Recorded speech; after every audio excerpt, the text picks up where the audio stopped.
Welcome once again to the Jason Reuter Coaching Show here on the Bear Network. I'm your host, Gary Ownbey. Each week we like to look back at what's happening with the Bearettes and what's going to happen ahead. These shows are produced here in the studio at Bradley Central, Studio H12 we call it here. And we hope you appreciate those. You can look at these all through YouTube and they stay there. You can go back and review these as long as you'd like to. We go back several years of some of our interviews there, but I always like to do this each week, and of course being joined today by Bearett coach Jason Reuter, who's in his 14th year. Just captured your 13th straight district regular season title, and I know that's one of your goals, and sort of reiterate those goals that you have each year for the girls and the program. We start out, it's a pretty lengthy list, and you shoot for the stars, and if you land up on the moon, it's not too bad, Gary. Right. So we shoot very high, and we used to have we still have a Thanksgiving Classic. There used to be a tournament the Friday and Saturday after Thanksgiving, so we want to win that. So it's in the last couple of years it's turned into a classic, but so we don't really have a tournament format. But yeah, we went 2-0. We want to win that. There's one goal. It used to be a tournament, and we want to win a Christmas tournament where we go. We've been everywhere from Phoenix, Arizona, to Naples, Florida, to Greenville, Tennessee, to Panama City, to Sandestin this year, I believe. Sandestin, to Charleston, South Carolina. So the Bearetts, we take a pretty extensive Christmas trip every year, and I think it's something our kids look forward to. I know they do. Yeah, it gives them a little bit of culture, and we're there for business, but we get to see a little bit of other parts of the country. So there's 2 championships, and we want to win the district regular season, which we just did. That's 3, and then the district tournament is 4, and then the region tournament would be 5, and then the ultimate goal is to win the big one, state tournament, which would be 6 championships. And as much as we've won, you'd say, well, how many times have you done that? We have done that one time in 14 years, won all 6. Now, we won 2 state championships, but one time we didn't win. We went to Phoenix and went 3-1. Oh, yeah. We still did very well. Nike tournament champions. Nike tournament, went 3-1, played state champions, beat state champions from Florida to Colorado. But we've only done that one time. So, yes, it takes a lot for that to happen, but and there's no shame not getting there. The ultimate goal is win state championship. Yeah. So our girls have checked off another one. We went 2-0 in our Thanksgiving Classic. We won a Christmas tournament down in Sandestin, and then we now won the district regular season. So our next objective is to win this district tournament, which starts tonight for us. Mm-hmm. Well, looking at your goals there, reaching the ultimate, which is to win the state title. That's like going on a vacation trip. I'm leaving Cleveland, Tennessee, and going to wherever. And along the way, it might have some detours, might have some things, might have a flat tire, something happen like that. But my goal is to get there and get there safely. And obviously, when you win a state title, you can't get much better than that. But it's that time of year when it's a special time of year when you go through postseason. And man, it seems like the regular season is just zip by, as it always does. But there can't be no let up, no do-overs, no excuses this time of year for the players or anything. So got to take care of business, and it is what it is now, and that number 1 ranking means absolutely nothing right now. Everybody's starting out 0-0. I know you're going to be a favorite to win your game tonight. You take on the Howard Lady Hustling Tigers there, and you're on our home floor. And again, that's another thing, that this is the year that it's Bradley's turn to host the district, and then in the TSSAA bylaws, the teams who win the district will host, first and second place teams will host first round region games. So that's always a plus to try to win that. And playing at home, on your floor, using your dressing room, with most of your fans or more of your fans there at home than would be on the road is always a blessing there for you. But is there anything differently that you as a coach, do you prepare differently this time of year? I know you're going to see some teams up front that you've played already, but do you, is there anything different about the routine? I know you do a lot of routine things, not superstitious, but routine things. But routine oriented, yes. Yeah, routine oriented, as you say. I've seen a bobby pin around here. I'm looking for one. Bobby, I'm not sure what that means. Is that? That's a good luck if you find a bobby pin. Oh, I didn't know that. I've never found one. Yeah. Maybe that's why I never have any good luck. But do we do anything different? I think what you asked me, how do we change? Like the practices will get shorter. Yeah. They're already getting shorter. We went for an hour and 20 minutes yesterday. We're still lifting weights 2 days a week. A lot of people may not realize that. Girls basketball, lifting weights, yeah, we lift 2 days a week during the season. So, you know, a typical day here, we give them the weekend off. How should I say? We're playing an opponent that we know that we're hands down better than. Right. And so as far as the prep time, you know, you spend a lot more time, even now, more time prepping for your opponent. We prep for everybody, but sometimes you dig a little deeper because of the magnitude. You know, if you lose and your season's over, whew, you're going to do a little more homework. Oh, right. Got that right. So tonight is not a season-ending game. As far as watching film, we didn't have to do any of that. We know that we're going to get out of Howard. So, you know, yesterday we got in the weight room at 3:45. We're out of the weight room at 4:30. We're on the floor at 4:35. We're done at 6. Okay. It's an hour and 25-minute practice. That's free throw shooting at the end. Every 2-minute water break. So you want to keep them fresh, Gary. My philosophy and what I've learned and what I've learned from my own teams and listening to people smarter than me, you got to keep the girls hungry and fresh. And you think more might be better, but in this case, sometimes less is better. Oh yeah, yeah. Keep their minds fresh, keep their legs fresh. I learned this. You go to a tournament too, and you like say you make the state tournament, and you play at 1 o'clock. Well, you know, I've seen people, and I've made the mistakes. You get your team over there early, you sit in the bleachers and watch half a game or a game, and then you go get dressed, and then you play, then you sit in the bleachers for another game. You're not careful. Your kids kind of get basketballed out. Yeah. So you want to keep it fresh and exciting. And also, there's a lot of serious strategy going on, but at the same time, we may play a game just for fun. We may play a game of gotcha. You know what that is? Where you shoot and the person behind you, if they can make it before you make it, you're out. Oh, yeah. We may do something a little off the wall just to keep them loose. And this is a game. It's supposed to be fun. But, yeah, sure is. But I think the girls understand here at Bradley, pretty sure that they understand this is a different, you know, you got before Christmas, after Christmas, and now we got the third leg, the tournament time. 3 seasons, yeah. Yep. That's the way a lot of people look at it there. Now, we know we're going to play tonight, Tuesday night. We know we're going to play Friday night, no matter the outcome tonight, which should be a win. We hope it is. Yep. But then you're off for a week. You won't play again until next Friday, when the first round of the region for the girls will play. Is that 1 week off concern you, or would you rather it does concern closer? Me. It does concern me. I talked to my kids, my girls, right after practice yesterday. We kind of talked more after practice, and I kind of laid it out there to them like, this is uncharted territory for your coach who's been coaching 30 years. I know 14 is Barrett's head coach, but I've been coaching for 30 and played the game. I don't recall ever having this scenario where we play. We played last Friday, so now we play Tuesday against a team we're heavily favored.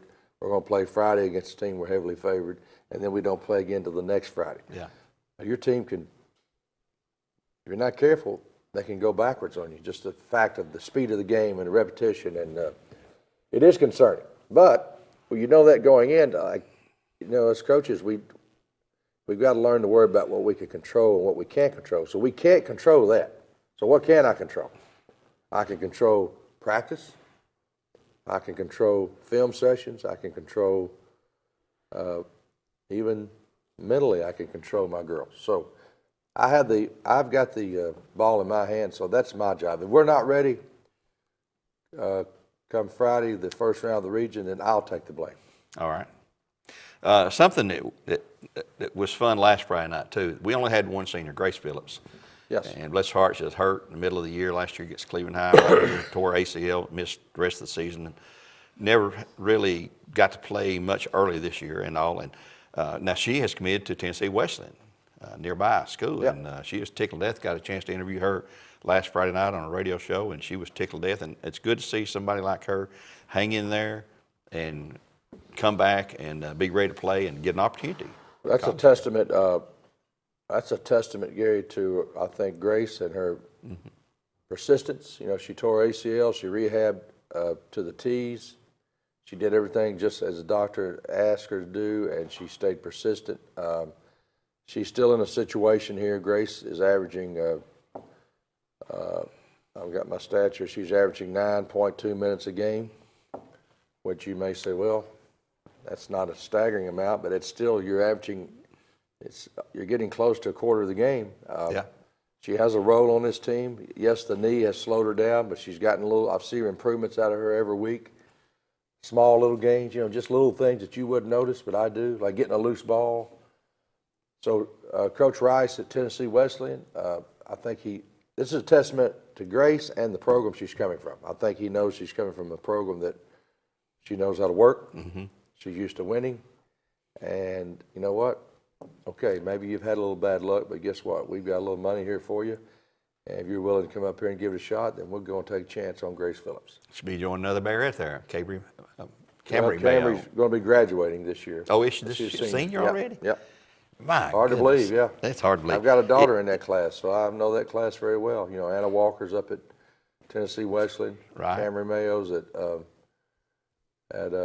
West. I'm sorry, Anna Walker's at Tennessee Tech. Camry Mayo's at Tennessee Wesleyan, and then a couple more kids. Alexis Barnes, who's here in town, just had a baby, and then my daughter is a senior at University of Tennessee, majoring in nutrition, and those 4 girls are all doing well. That's what you like to see. Yeah. Your former players doing well. You've heard me say it. Somebody talks about good coaches. You might find out what kind of coach I am 20 years down the road and see what our girls are doing. I think you'll find those girls have been very successful, and I think that a lot of that starts with their home life, their families, and then wherever we are, if this is their life, are we this much, that much? I don't know. It's different for every kid, but Bearette program has something to do with forming them, and I know it's a lot more positive than negative. Right, I agree. And well, let's talk about something that we've talked about everything in the world on these shows. One thing we don't touch on often enough is the families that support the Bearettes, and obviously people who doesn't have a daughter playing they do not know the sacrifice that some families make, time-wise, money-wise. I mean, traveling to be with them wherever, and all these trips you mentioned. You had families going to Arizona and Naples, Florida, and all over to follow their daughters when they're playing here, and then they'll stay and continue to follow. But the moms and dads behind the scenes run concession stands and support your team with things that, hey, we need to look at getting something like this, and parents, jump in there and say, let me help you. I know somebody that can do this for you, or paint, or whatever. There's lots of things that happen that people never see, but you've got to be pleased, and I know it's a great relief to you to have families like that, support them, because it's not like that everywhere.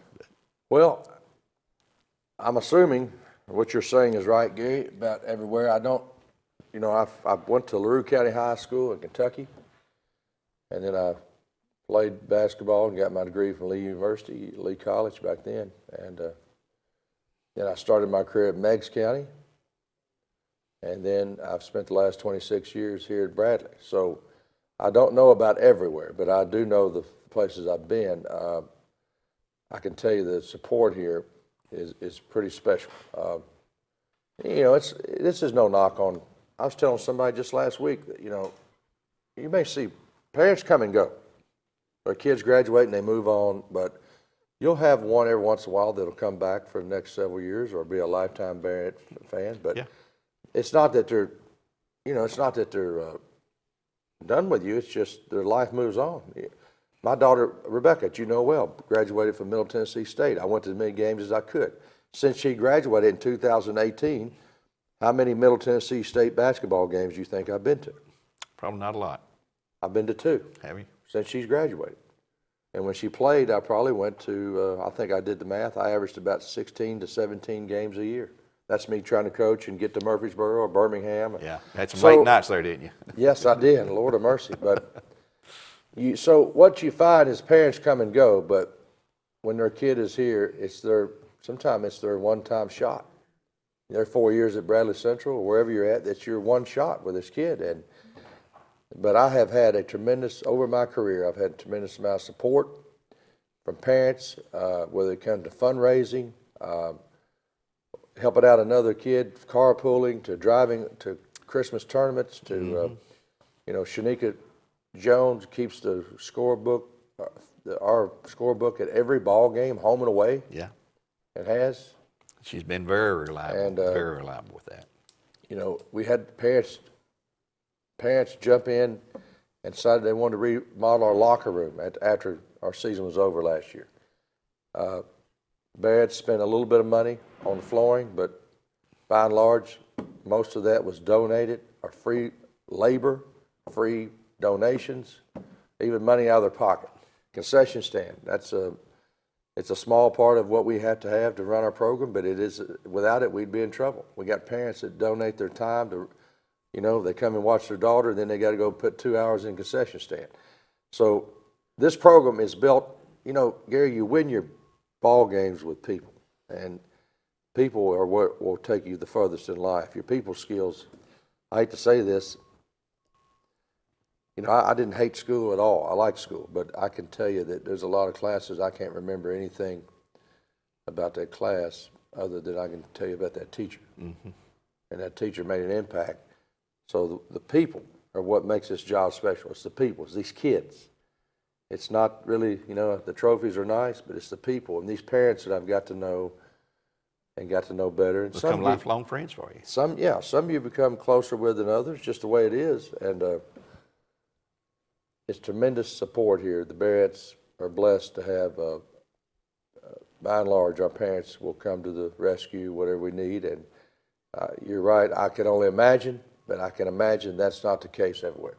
Right. I remember years gone by, we were in a district meeting, coming up to a district meeting, postseason meeting, and one of the schools says, well, we don't really want to host. We'll pass on our time this year because we don't have parents who will work. We take tickets to sell concessions because their team wasn't a good team. They weren't really involved and so forth. But anyway, we are blessed in many, many ways with the parents, and our fan base is second to none throughout the whole state and whole area. Life's, everything's not going to be perfect all the time, but I can imagine Bradley Central Barrett's basketball program is in a special category all the way around, from players to winning to parents to expectations. So I don't want that to change. I don't want it to change. I hope it does. And I want to give a shout out too to Mix 104, Steve Hartline, who owns 104.1 and 101.3 and 99.1. Always liable to have football and basketball on, and we'll be with our local teams all the way through the tournament season here, starting tonight with Bradley hosting Howard. Cleveland does not begin, and Walker does not begin until Thursday night for the girls and Friday for the boys. So that's at Ray County, right? At Ray County, yes, folks. And the Bradley games, by the way, here tonight, 6 o'clock with the Bradley girls. Tomorrow night, 6 o'clock with the Bradley boys. And then Friday night, girls will play in the championship. Should be 7:30 for the girls tip-off there. And the boys on Saturday. And that'll wrap up our district. And the Cleveland Districts 5 and Ray, Cleveland, McMinn, and Walker Valley will be finishing up next Tuesday. Then we'll have the region tournament here on the floor of the number 1 and number 2 teams in the first round of the region on the home floor. So if we win first or second in a district, we're going to be hosting that first round. If we win the district outright, we'll be hosting the region here for the girls. So, yeah, you people listening, if you get to watch this show later on today, it's going to be on the air what time? Probably by lunchtime or so, a little after lunch. A little after lunch. Don't get about the brackets. Don't get too complicated. The girls play at home tonight. There's 2 games. It's an $8 ticket, but you get 2 games out of that, and you get to come out and see some young ladies give their all for their schools. And then tomorrow night our boys play doubleheader, and like Gary said, we play at 6 tonight. Our boys play at 6 tomorrow. Mm-hmm. $8. I know that's times have come up a lot, but $8 anymore.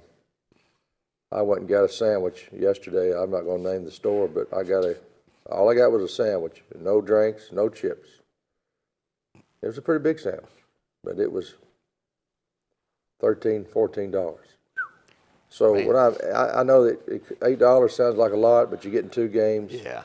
And it's $4 a game, and we need your support.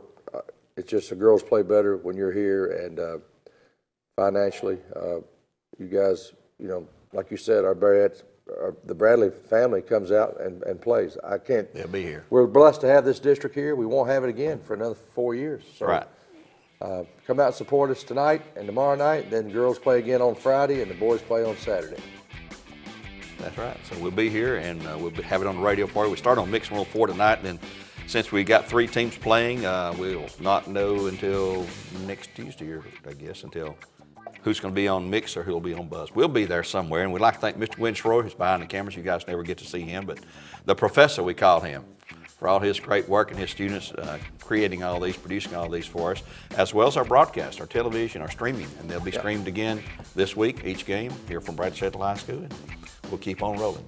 And we'll take it all the way through to the glass house. That's where we're headed.